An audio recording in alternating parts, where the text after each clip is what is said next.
Wa kana sallallahu alaihi wasallam ahsanan nasi khalqa wa khuluqa.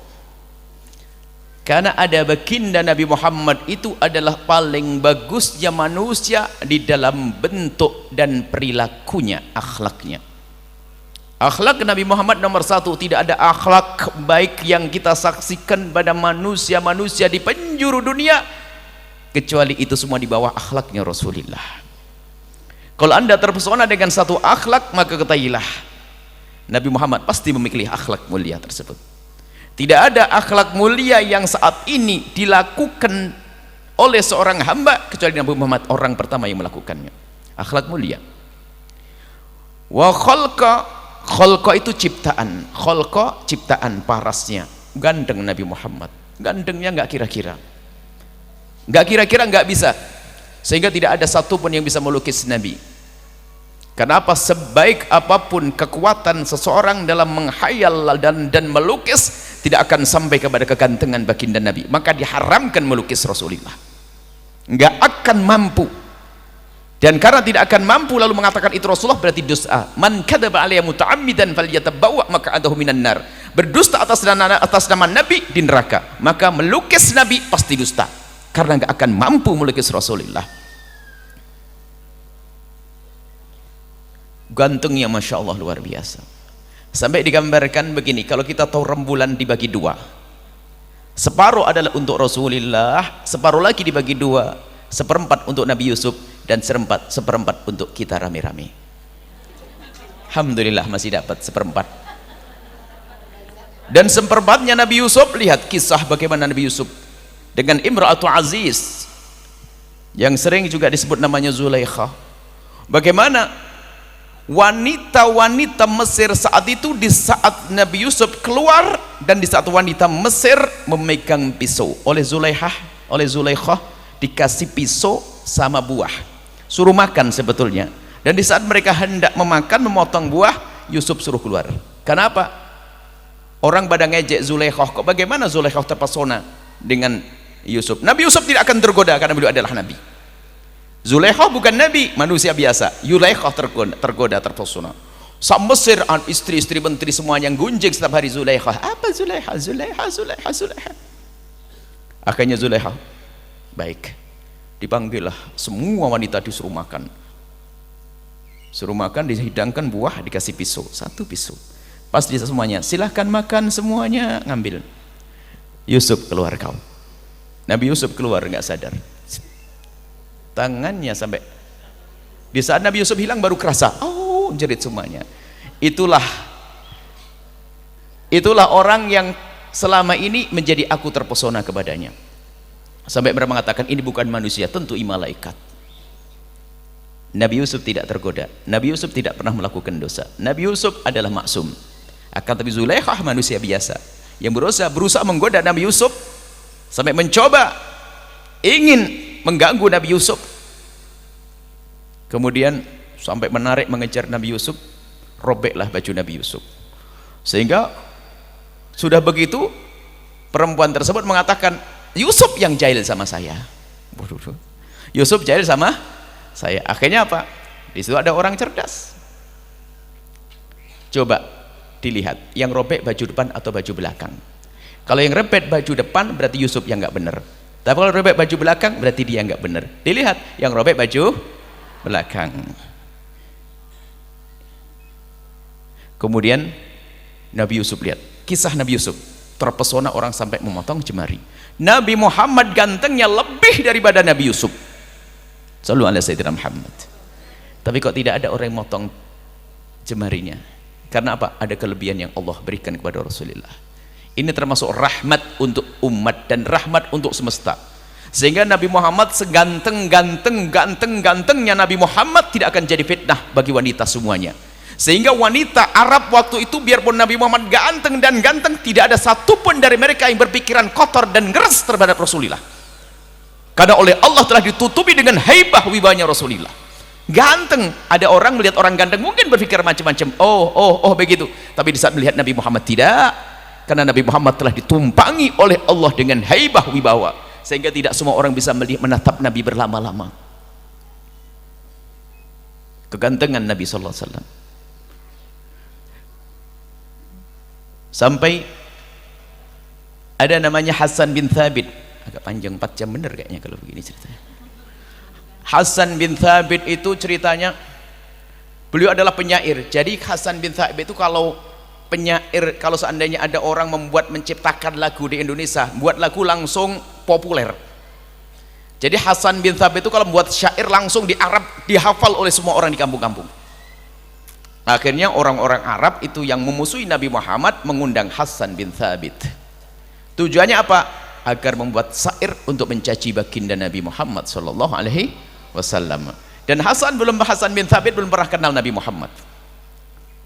Jadi penyair-penyair Arab itu dahsyat, bertebaran di pelosok-pelosok dan sebagainya. Dia pernah dengar Nabi Muhammad tapi belum pernah tahu. Lalu banyak mendengar dari orang-orang yang memusuhi Nabi Muhammad, diundanglah Hasan bin Thabit. Cuman Hasan bin Thabit adalah penyair profesional, bukan asal khayal. Dia berkata, baik, aku akan lihat Muhammad, setelah itu akan aku buatkan syair, aku cari. Karena menurut keyakinan Hasan bin Thabit, Nabi Muhammad manusia biasa, pasti bisa dicari kesalahannya, pasti dicari kejelekannya, bisa. Dia harus mencari, profesional. Kalau anda melihat saya cari kejelekan banyak, kan gitu ya, manusia yang lain juga ada. Menurut pemikiran Hasan bin Thabit, Nabi Muhammad manusia biasa. Lalu berkata, baik, aku ingin lihat Muhammad, baru setelah itu akan aku buatkan syair. Dari sisi mana aku akan menghujat Muhammad, kan begitu.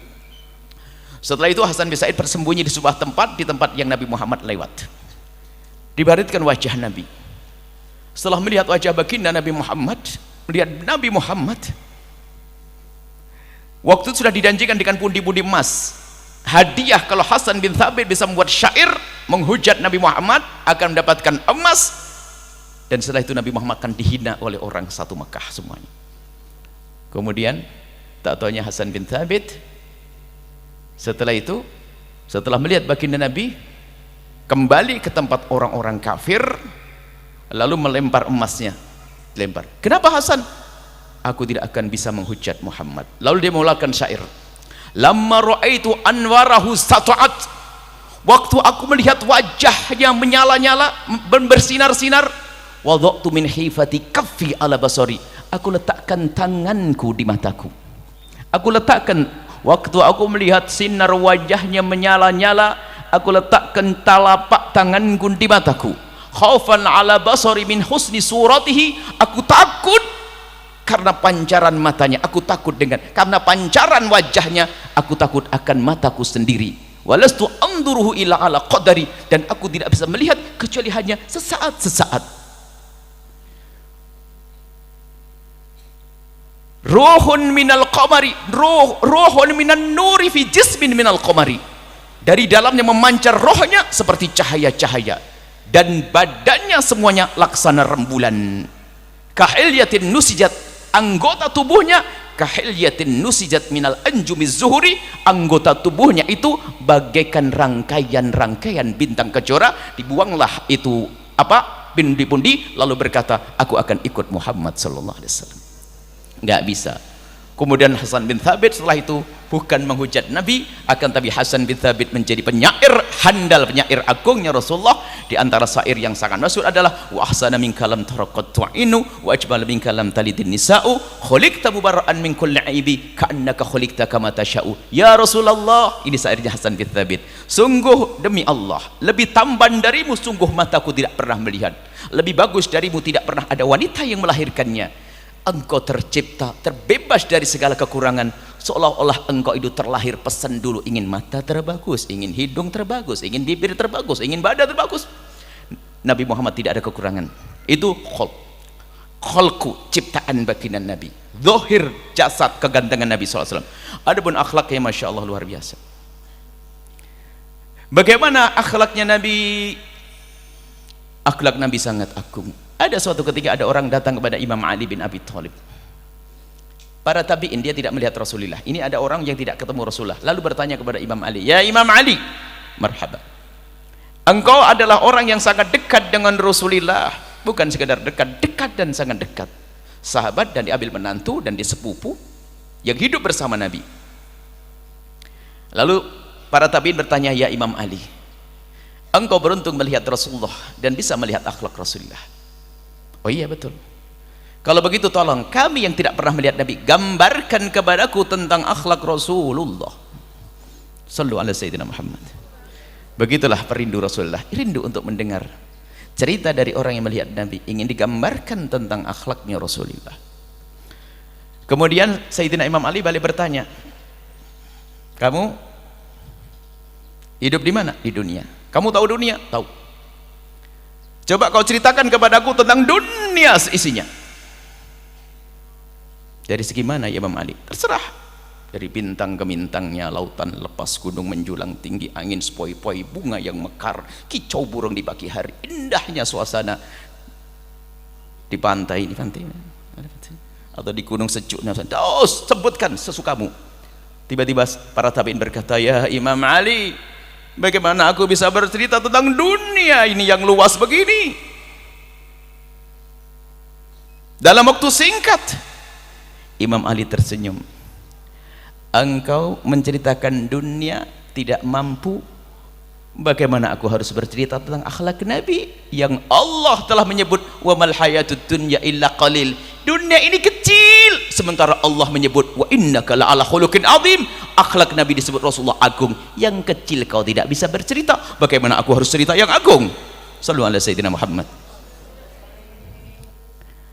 Sampai digambarkan oleh Imam Ali berkata, kalau seandainya kau melihat ada kaki di sini, ada akar di sini, kau tidak akan tahu di mana pucuk pohonnya. Itulah akhlak Nabi, nggak bisa dikira-kira. Sehingga sampai kalau ada setiap orang menulis buku tentang untuk menyanjung Nabi, Anda membuat, tidak akan habis bahannya.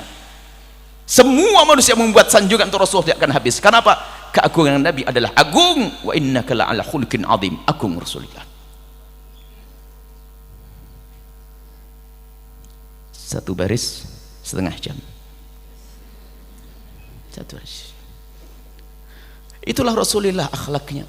Akhlak yang sangat mulia. Maka beliau adalah uswatun hasanah, suri teladan yang bagus untuk siapapun. Wa ahdakum ilal haqqi turuqa. Beliau adalah orang yang punya jalan terlurus. Para nabi jalannya lurus. Akan nabi-nabi terlurus dengan segala kemudahan. Maka syariat Nabi syariat mudah. Lurus itu adalah gampang sampai kepada tujuan.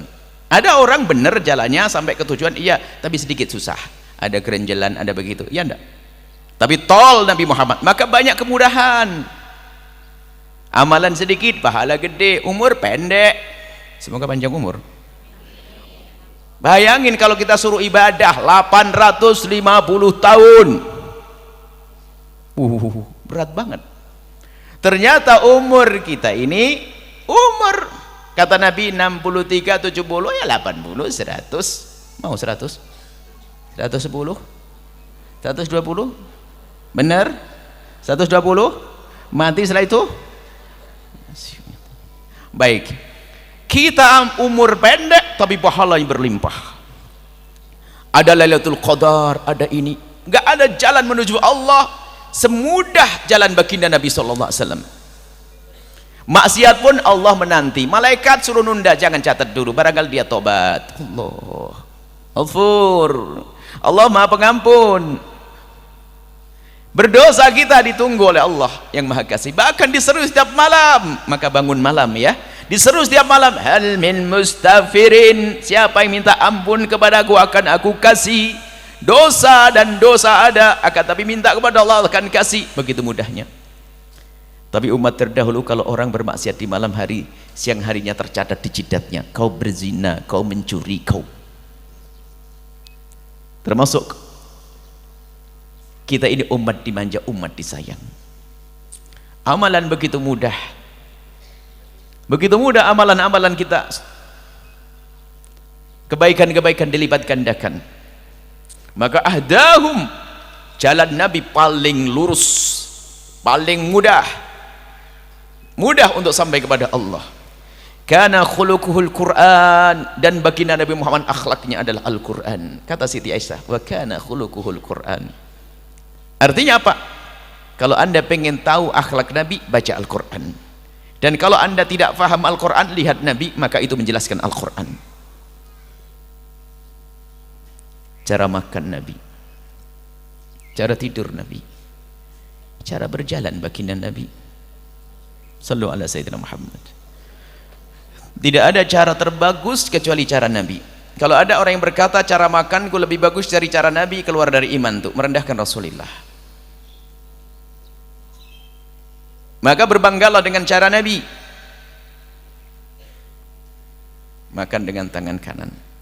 Kecuali tangan kanan sudah tidak berfungsi, boleh makan dengan.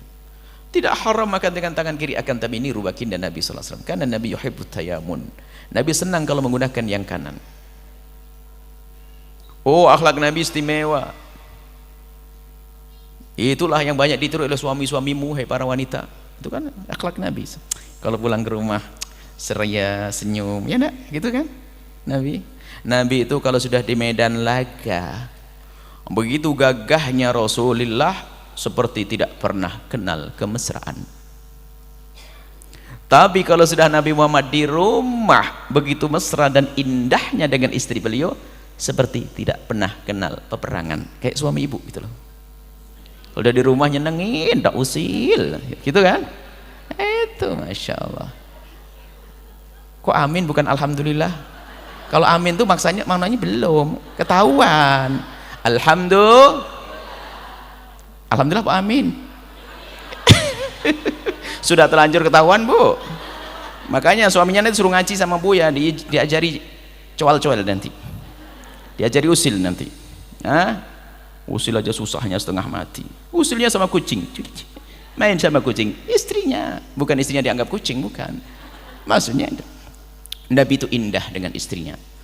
Wa kana yakummu manzilahu, akhlaknya. Nabi biasa membersihkan, menyapu rumahnya. Allah, kayak suami ibu persis, bantu-bantu. Mak, saya nyapu ya. Allah, nyapu rumah. Memberi makanan kambing dengan tangan beliau sendiri, memeras susu untuk keluarganya dengan tangan beliau sendiri. Yuraqi thawbahu, menjahit bajunya sendiri. Apakah tidak ada istri yang menjahit? Oh, berebut istri yang menjahit. Akan tapi begitulah Nabi memberi contoh.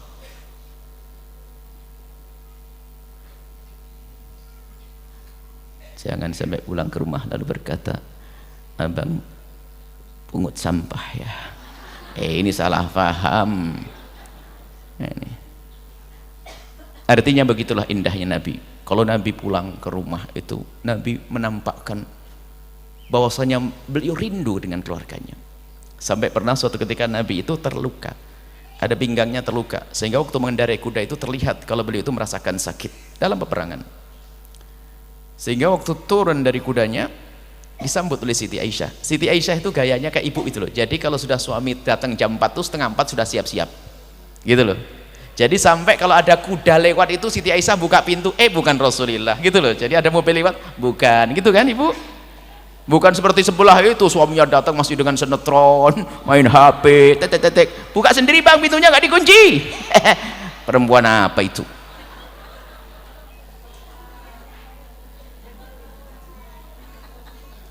Alhamdulillah Pak amin. Baik ya. Nah, itu istri Nabi Sayyidah Aisyah.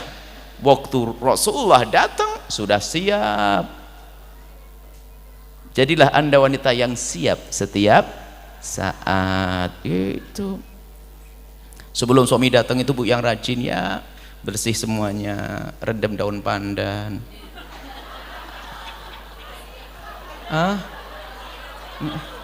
Untuk suami. Jadi ibu perlu dandan, jangan dandannya kalau lagi mau kondangan. Kondangan mah biasa. Waktu suami datang baru dandan. Benar, suami datang dandan yang benar. Ada ibu yang sudah sadar akhirnya pakai cuman pakai masker emas malam hari. Waktu suami mau tidur, suaminya bingung tidurnya sama badut. Kalau pakai masker itu waktu suami pergi. Suami setengah jam belum datang sudah bersih, bajunya baju terbagus, bukan daster tahun 80. Nasib buruk itu punya suami begitu. Baik ya, baik kita lanjutkan. Apa tadi? Quran, akhlak Nabi, Masya Allah. Nabi indah, Nabi dengan keluarga indah. Sampai Nabi itu, Siti Aisyah pernah ditanya, Aisyah, kalau Nabi Muhammad masuk rumah itu apa yang dilakukan pertama? Pakai siwak. Kata Siti Aisyah, ada apa dengan siwak? Mulut Nabi bersih, wangi, sampai dikatakan nanti baunya itu kalau Nabi berucap itu harum keluar. Allah, shallu ala Nabi Muhammad. Pun demikian beliau masih menggunakan siwak, meyakinkan kepada pasangannya. Pertama, sholat siwak adalah sunnah, meyakinkan kepada pasangannya kalau beliau telah bersih di diri. Makanya hei para suami, suaminya di mana? Hei para suami, maka kalau pulang rumah itu tolonglah siap-siap yang bersih, mampir pom bensin dulu, ya pakai minyak wangi atau apa, sikat gigi, paling enggak kalau istri yang di rumah juga yang benar, bersih-bersih, jangan mengandalkan diri yang sudah tidak bersih. Oh memang sudah begini mau gimana, sudah begitu ya jangan menyerah dong, dikit-dikit selesai ya. Washimatuhul ghufran. Allah, Nabi itu mudah memaafkan urusan pribadinya. Ibu jangan gampang marah-marah sama suami kalau urusan pribadi. Urusan pribadi jangan banyak menuntut. Suami pun demikian. Rumah tangga menuntut, nggak ada kata maaf. Maaf kalau hak kita tidak terpenuhi, maaf. Mudah memaafkan kepada pasangan. Oh indah, itulah akhlak Nabi. Bukan saja kepada pasangan, kepada semua manusia Nabi mudah memaafkan.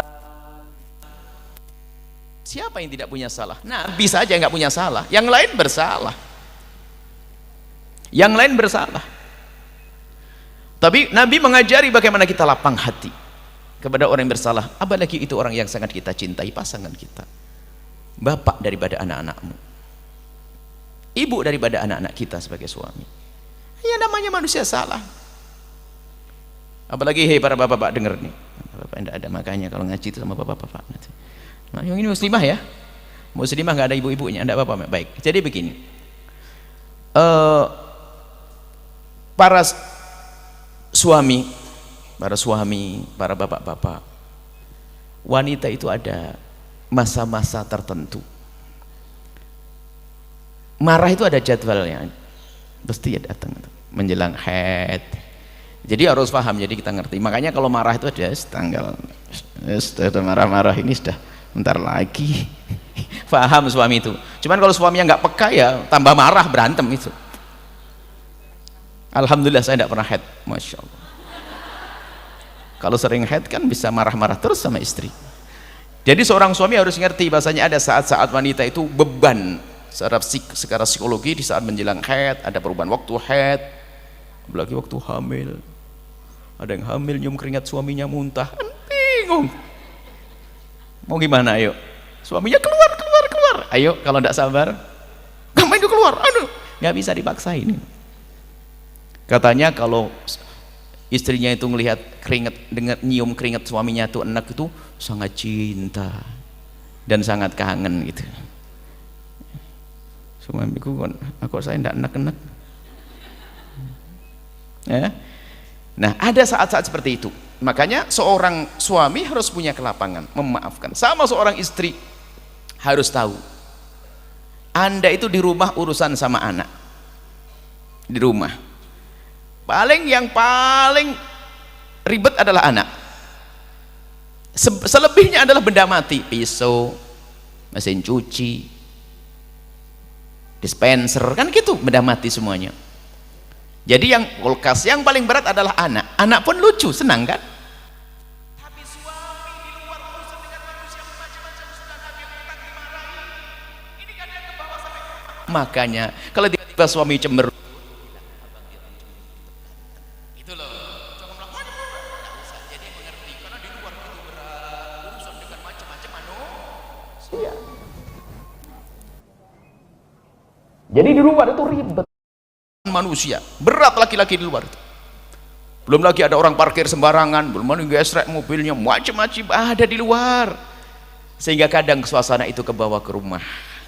Maka sebagai istri jadi penghibur, kita sekunu ilaiha, senyum, ya cupit aja, cewel-cewel gitu. Kalau suami lagi cemberut jangan malah cemberutin dong, balas dengan senyummu, jurus mautmu keluarkan, itu dong. Maksudnya mengerti, saling mengerti. Jadi kita itu kalau tiba-tiba menemukan pasangan ternyata kok ada sesuatu yang tidak mengenakkan kita, wasimatuhul ghufran, lapangkan hati untuk memaafkan. Kan sudah sering hadir maulid, kerjaannya marah tok, segalanya marah, sampai kalau tidak marah itu bukan suamiku, kan tidak enak kalau gitu. Kalau bukan marah itu bukan istriku, sampai ada suami ngomong, wah kalau tidak marah bukan istri saya Buya itu. Dah, terus gimana hidup? Iya marah, terus marah. Bahkan kadang-kadang kalau sudah nggak marah kayaknya berbeda suasana rumah itu. Sepi. Jadi jangan seperti itulah wahai wanita. Simatul ghufran, maafkan, lapang hati kepada orang. Yansahu lil insan, gemar mengajak kepada kebaikan. Kalau ngaji jangan sendirian, ayo ajak ngaji bareng-bareng.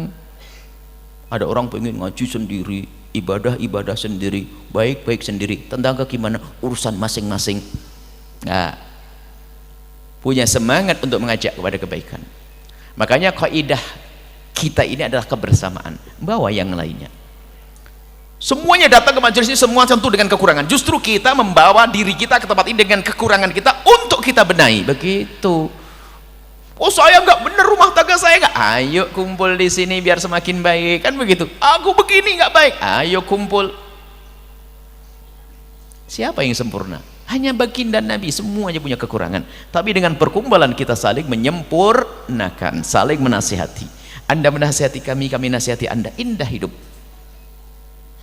Sehingga bahasa sederhana untuk melestarikan sebuah perkumpulan, baik itu perkumpulan suami istri atau perkumpulan jamaah semacam ini, perkumpulan persahabatan, mudah mengingatkan dan mudah diingatkan.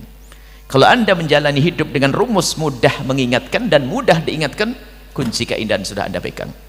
Sebab ada orang kalau diingatkan sama temannya langsung cemberut, miring ke sini, nggak mau makan bareng lagi. Itu perempuan nggak bener sudah.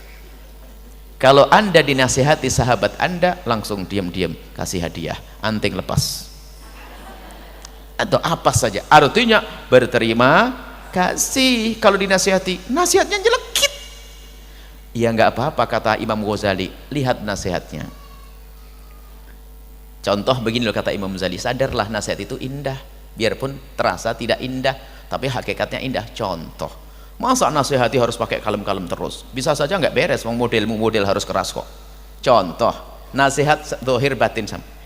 Kalau ada misalnya ibu tiba-tiba lagi duduk begini, ada kalajengking lewat di kerudung leher, mau ke wajah, tahu-tahu ibu, hei kalajengking, keras lagi, kaget ibu. Tahu-tahu kalajengking dilempar sampai terjatuh. Apakah ibu terima kasih atau enggak? Terima kasih. Apakah ibu perlu kalem-kalem ya, jangan gitu disengat sama kalajengking nanti.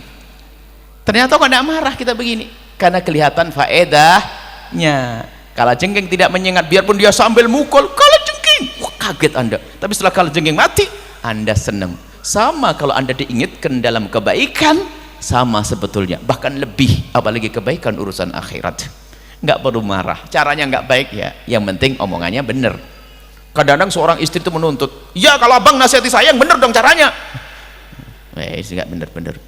Memang gaya suamimu dari dulu itu, maafin dong, kan sudah tahu sifatmu, nikah sudah berapa puluh tahun, anaknya sudah banyak masih belum paham, lu gimana? Cara nasihatnya memang cara keras, terima baiknya. Adapun cara kerasnya maklumi. Sama suami nasihati istri, ada istri itu kalau istri nggak kayak suami, kalau suami dinasihati marah, biasa banting pintu kan gitu ya, langsung keluar itu nasihati, itu suami jelek. Kalau istri nggak bisa banting pintu, kalau istri itu nasihati diem. Nah ini paling susah juga, ini lebih susah daripada banting pintu. Ini denger atau enggak? Ya susah, ini repot istri kayak begitu tuh. Tapi jangan dibuang, diopeni yang benernya. Memang sifatnya tapi ibunya jelek atau enggak itu? Dinasihat suami langsung diem dok. Kalau dinasihati suami langsung gigit hidung suamimu, makasih bang gitu. Wah ajib, masya Allah. Enak mau kemudian nasihat langsung berut. Ya memang saya begini kok, ya saya jelek, saya ini. Halah, perempuan nggak pintar ngerayu ini. Ngaji di mana itu? Ngerayu aja nggak bisa. Diajarin nggak sama ustadzahnya? Ustadzahmu siapa sih? Ngerayu aja nggak bisa, yes. Baik ya. Apa tadi? Yansul insan. Mudah. Wa yafsahu fil ihsan, masya Allah. Nabi itu ingin selalu berbuat baik dengan apapun yang beliau miliki. Di saat punya harta langsung diselesaikan, di saat punya tenaga. Maksudnya apa? Akhlak Nabi itu adalah gemar melakukan kebaikan. Maka yang pengen meniru Nabi, ayo jangan sampai kita melewatkan segala bentuk kesempatan untuk berbuat baik. Yafsah itu luas, kebaikan Nabi itu semuanya dilakukan. Jadi jangan sampai kebaikan Anda itu hanya, ada orang kebaikannya itu hanya rajin sholat, rajin umroh, rajin tahajud, rajin puasa, tenaga sakit, nggak sadar. Yafsah, berusahalah yang punya harta, dengan hartaku akan aku jadikan kebaikan, dengan tenagaku, sehingga yujahidu nabi amwalihim wa anfusihim. Jadi kalau berbuat baik nggak tanggung-tanggung. Ada orang berbuat baik dengan ilmunya saja, ada orang berbuat baik dengan hartanya saja, ada orang berbuat baik dengan tenaganya saja. Kalau Anda bisa borong, hebat. Ilmunya iya, hartanya iya, tenaganya iya, diborong, surganya tertinggi paling dekat dengan Nabi. Wa yafsahu fil ihsani wa ya'fu 'anid dzambi idza kana fi haqqihi wa sababi. Nabi itu kalau urusan pribadi mudah memaafkan, tapi kalau urusan Allah jangan ganggu.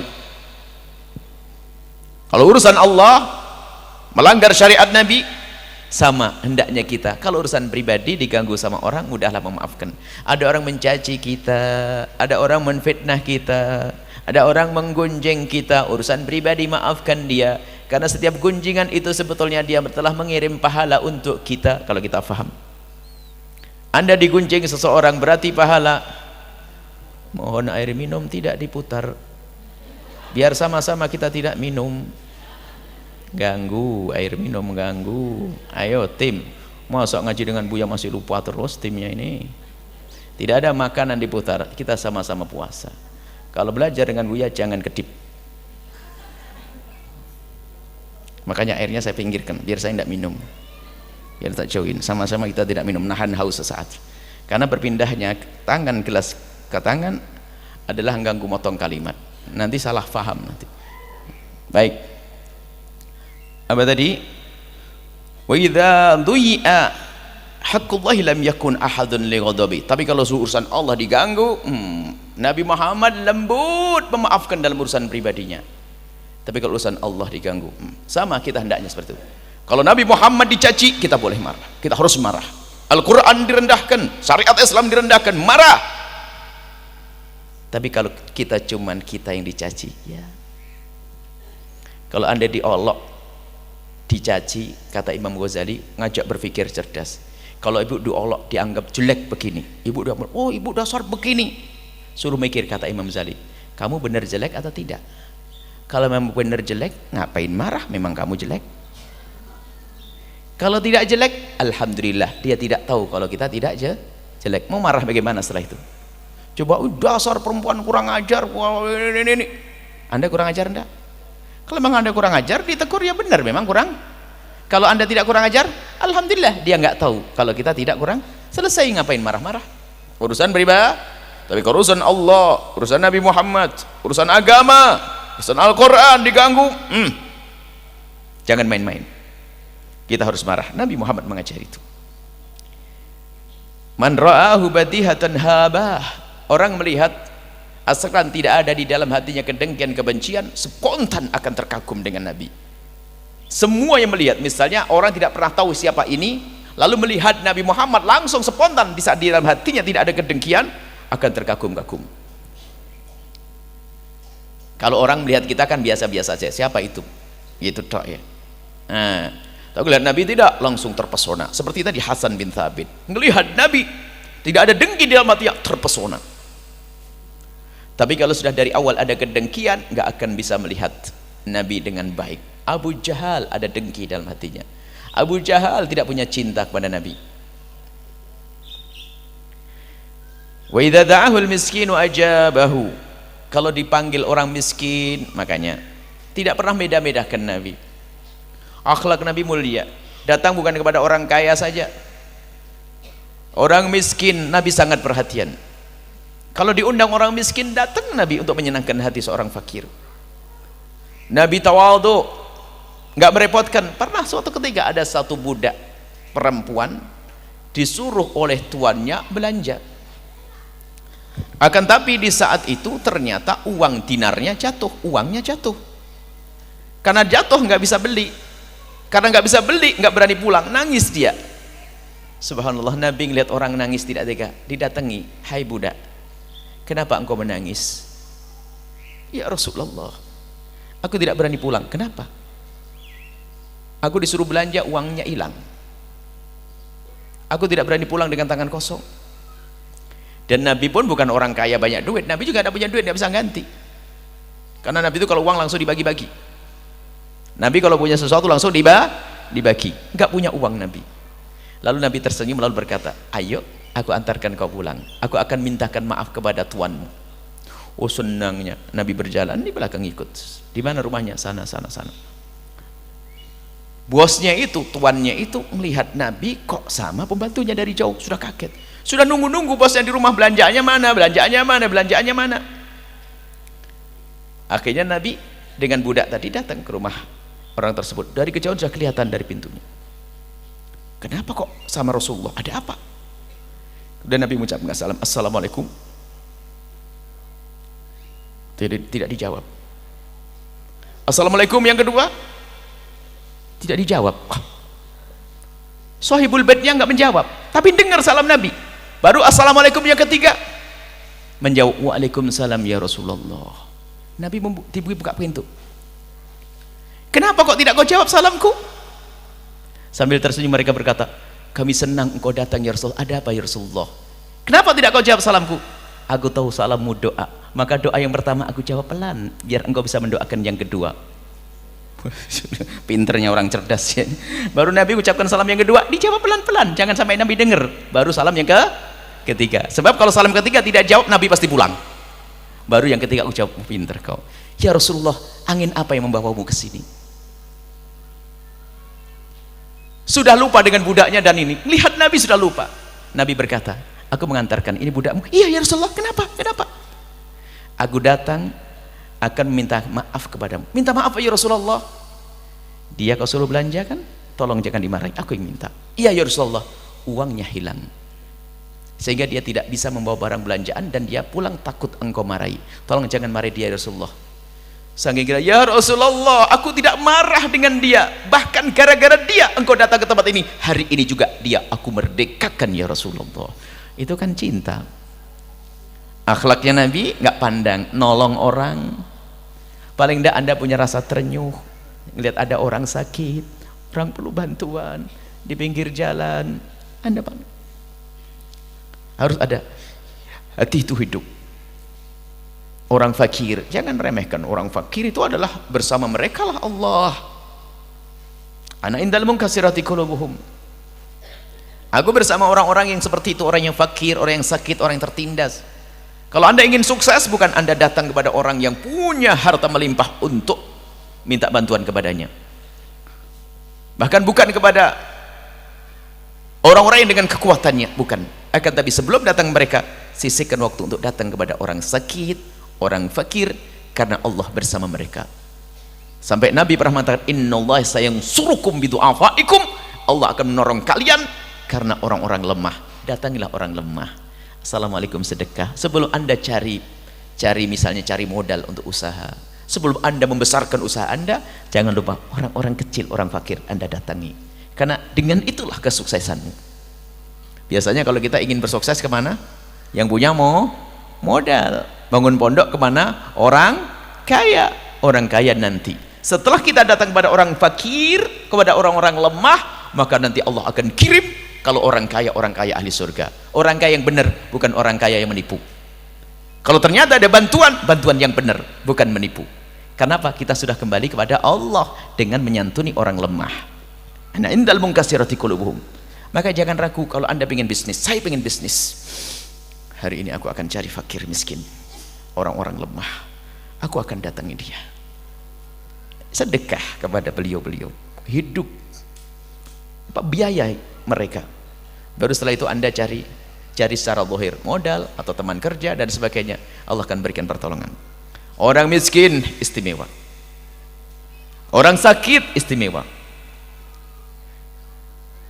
Yaqulul haqqa walau kana murra. Nabi yang mengucapkan kalimat kebenaran biarpun itu pahit, akan menjadikan sebab dicaci, enggak pernah ragu menyampaikan kebenaran. Contoh, Nabi itu, Abu Jahal itu Abu Jahal itu murid paling rajin loh sebetulnya.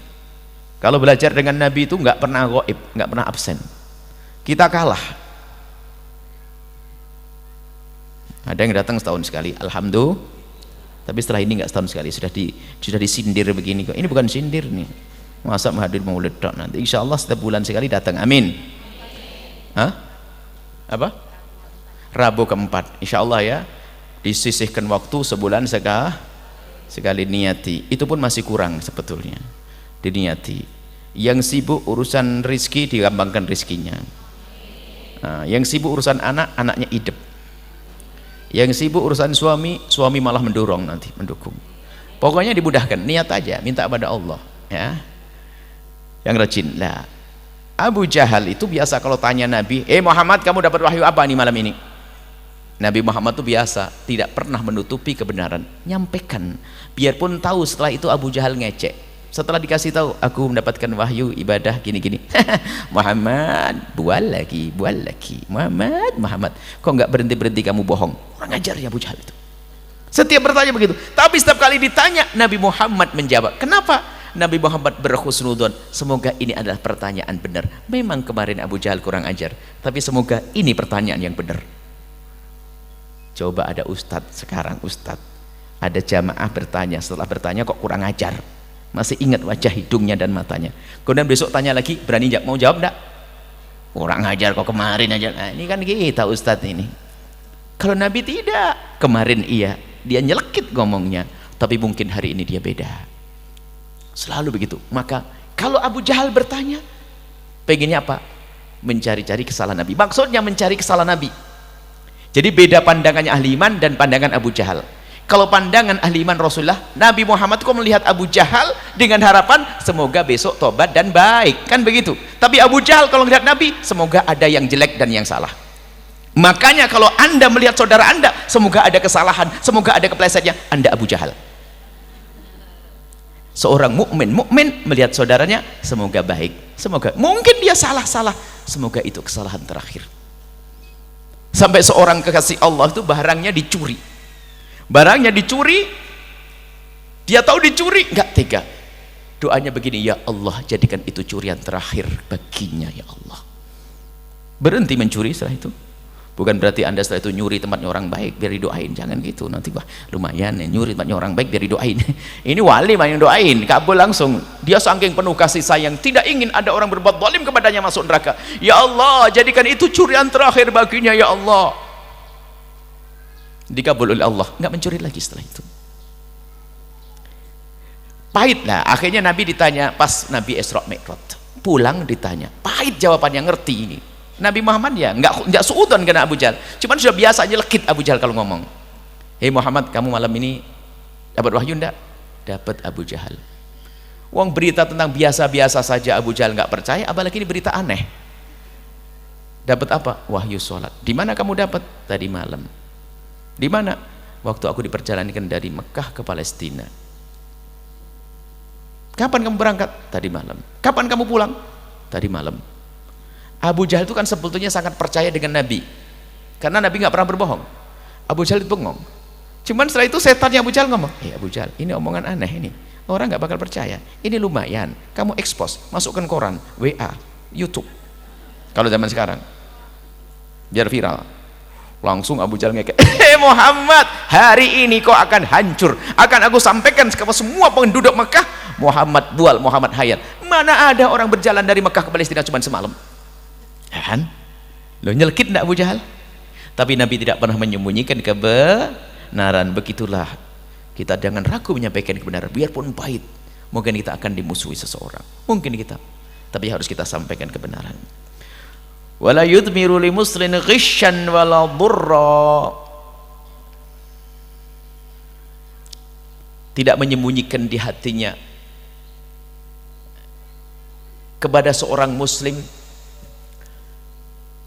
keinginan untuk membohonginya, membencinya, membahayakan, nggak terlintas di hati Nabi.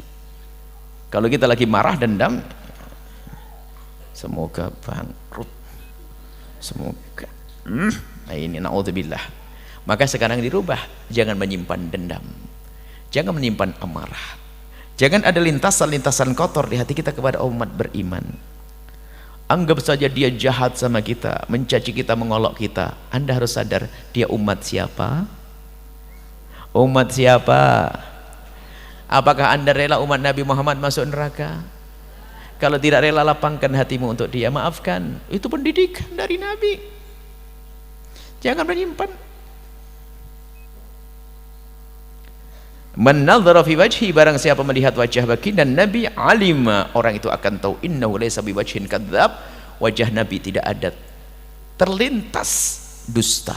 Orangnya sangat jujur dan telah dijadikan Allah jujur sebelum jadi Nabi dan setelah jadi Nabi. Sampai orang-orang yang memusuhi Nabi pun masih percaya kalau Nabi itu orangnya jujur. Makanya waktu Nabi mau hijrah, Nabi itu jujur, nggak pernah berdusta. Nabi itu lihat, biarpun mereka orang-orang kafir Quraisy itu belum menerima agama Nabi Muhammad dan marah dengan Nabi Muhammad, akan tapi dalam keadaan tertentu mereka itu kalau mau titip barang kepada Nabi, bukan ke orang lain. Jadi barang-barang ya Muhammad aku titip, padahal dia memusuhi Nabi, karena Nabi sangat jujur. Amin.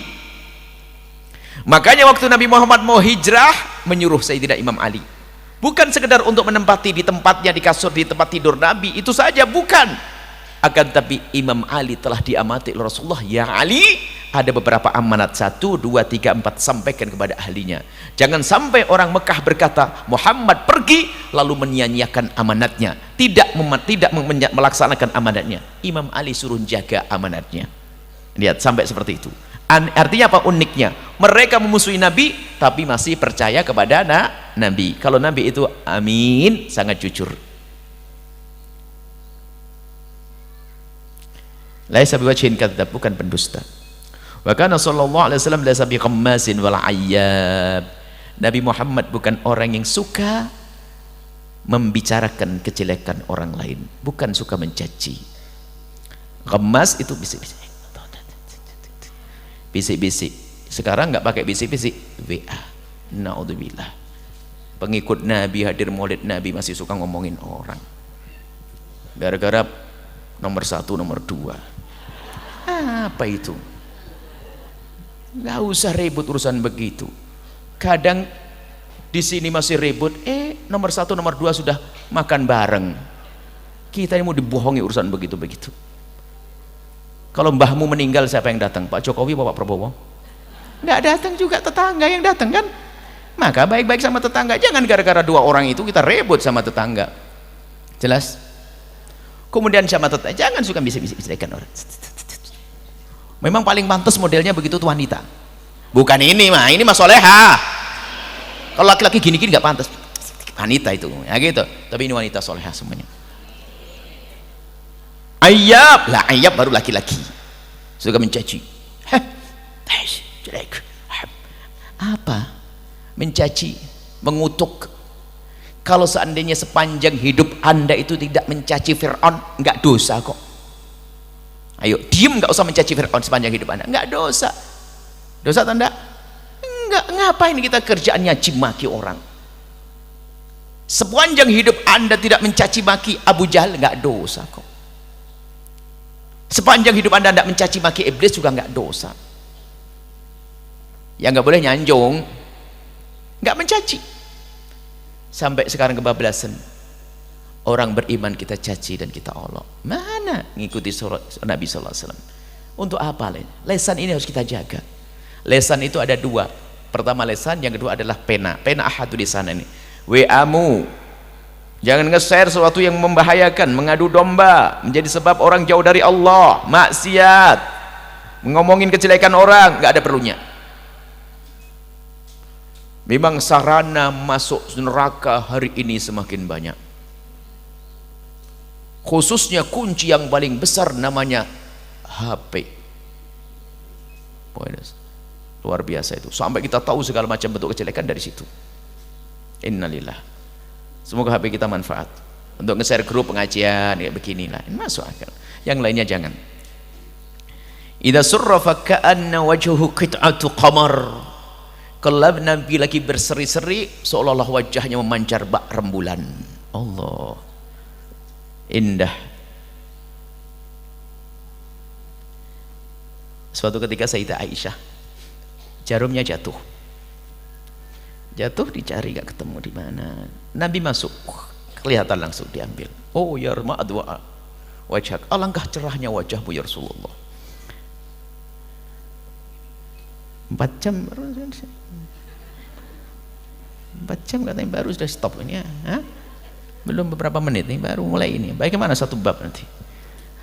Baik, alangkah cerahnya wajahmu ya Rasulullah. Nabi mengatakan, wailun, celaka orang yang tidak bisa melihat wajahku.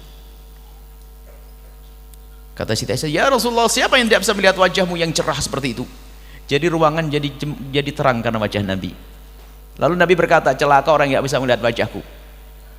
Siti Aisyah bertanya, ya Rasulullah, siapa orang yang tidak bisa melihat wajahmu? Yang tidak bisa melihat wajahku adalah di saat disebut namaku lalu dia tidak mau bersolawat kepadaku. Sallu ala Nabi Muhammad. Mau ngelihat Nabi enggak? Mau lihat wajah Nabi tidak? Solawat. Sallu ala Sayyidina Muhammad. Di saat disebut nama beliau jangan ragu mengucapkan salawat yang semangat. Sallu ala Sayyidina Muhammad. Wa idza kallama an-nasa,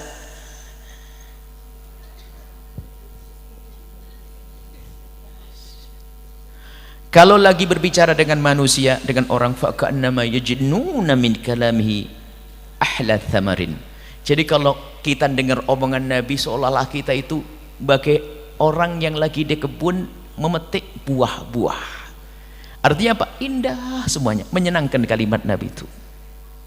Dengar omongan Nabi itu senang, kalimatnya jelas, menyenangkan. Wa idza tabassama an mithli habbil ghamam. Kalau sudah tersenyum Nabi itu bagaikan bebiji butir-butir awan yang jatuh. Apa itu? Hujan, butiran-butiran hujan. Maksudnya apa? Kalau Nabi tersenyum itu ada kelihatan gigi-gigi beliau yang cering, indah, lap. Masya Allah.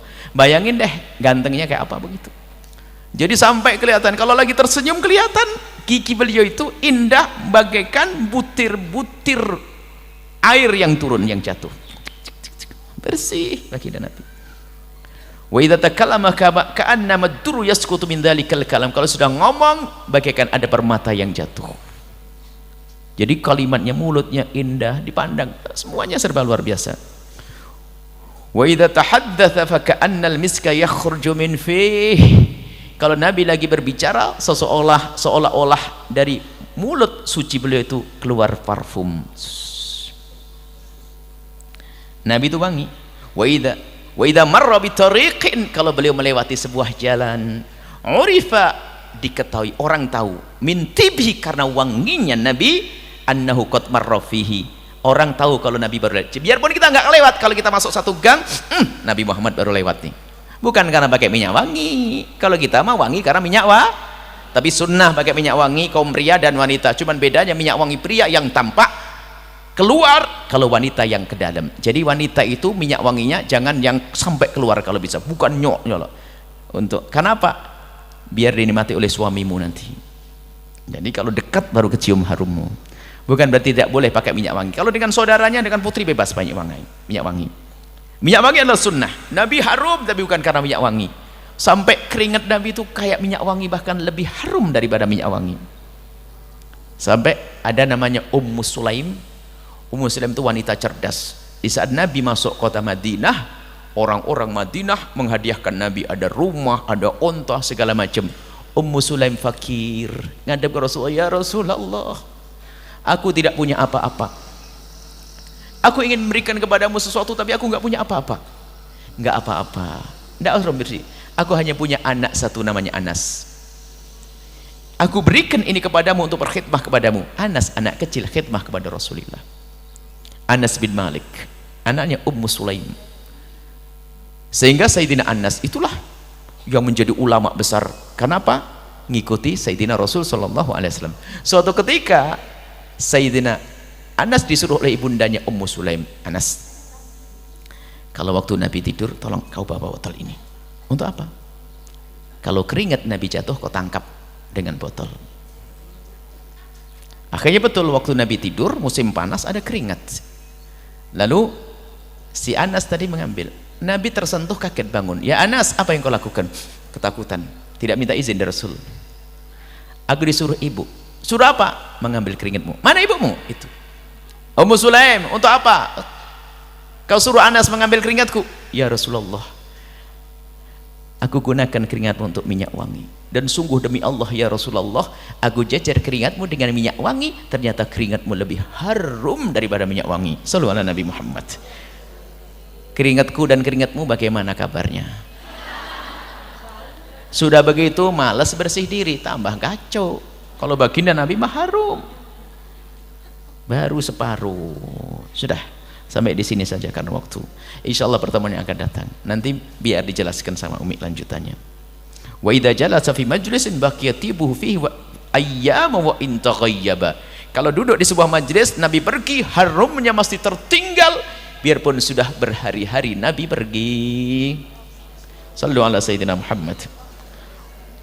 Wa yujadu minhu ahsanu tibin illam yakun qad tatayyab. Ternyata pada diri Nabi adalah harum yang luar biasa biarpun beliau tidak pakai minyak wangi.